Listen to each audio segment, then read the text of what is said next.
What I would tell you about Tom Brady is that was built into the offense. You would not believe. I stole the playbook. I actually don't tell the Patriots. I still have the playbook because I was so fascinated by how thick it was. It's like an encyclopedia.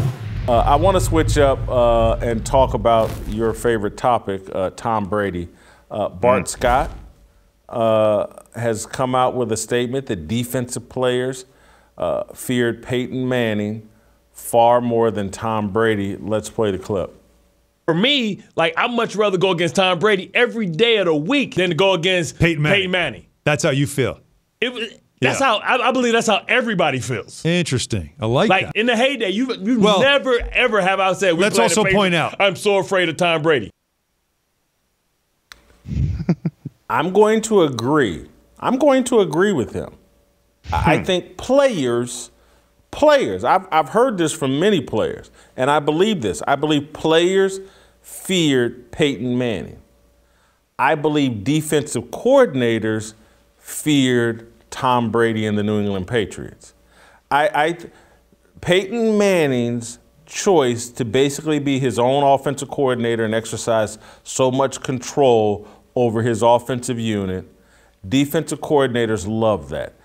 The opposing head coaches love that. That guy's out there on the football field running around trying to outthink me, a guy that's either in the press box or standing on the sidelines, taking no hits, not running around.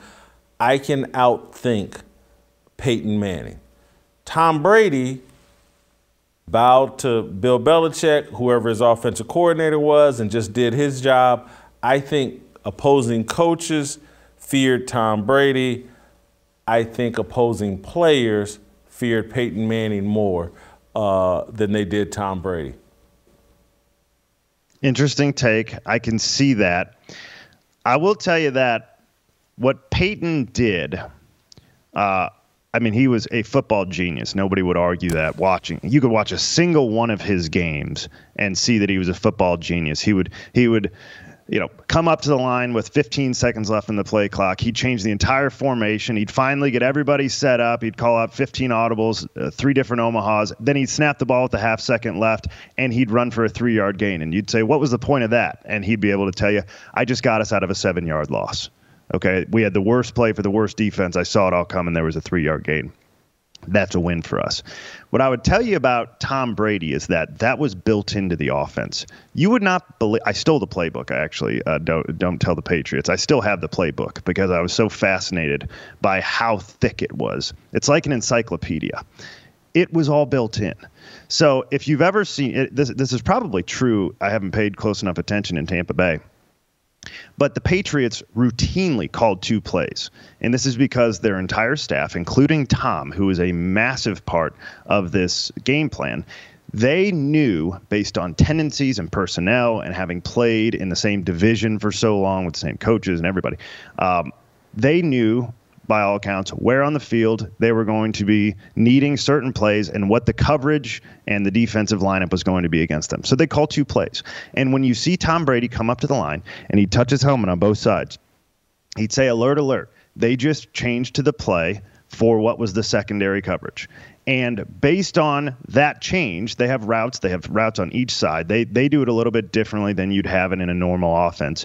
A lot of like the old West Coast offenses would be numerical, right? It'd be 999 go, whatever it'd be, and that was your routes. They called it right side, left side, right? And so you'd come in and call a play for cover 2 over here, for cover 3 over here, and then your secondary would be, okay, cover 0 all out blitz over here and 1 safety over the top, right? So they had it all there. And then within those plays, they had options in the plays. So I'm getting really far into the weeds, but all I'm trying to tell you is that Tom Brady didn't have to go change 17 things because the offense was so complex. The answer was built in.